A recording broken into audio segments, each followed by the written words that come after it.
Well, I think it's definitely worth continuing, but I think it's quite hard to see how a deal can be cobbled together in essentially a week and a bit.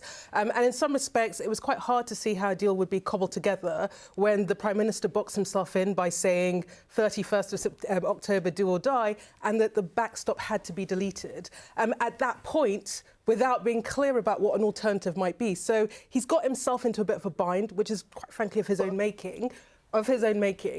With a bit more time, which is why the extension, I think, is absolutely critical, you may just get this over the line. But the idea that we could have pulled together a deal and got consent in Parliament in literally a week and a half, I think is for the best. Sorry, Jake. So you talk about a rebel alliance there to stop Brexit. It's a set of MPs that are there trying to stop a no-deal Brexit, which your own economic watchdog has said would be a disaster, would tip us into recession, would cost us 30 billion. The Institute for Fiscal Studies yesterday came out and said it will tank our public finances. It is the job of the government to leave, yes, but to leave it in terms that are good for the country, in terms that aren't going to hammer communities up and down the country.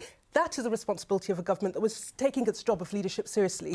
Leaving recklessly with no deal when your own analysis, when the civil service will be telling you the impact it's going to have for the economy, for the country, for communities and families is reckless.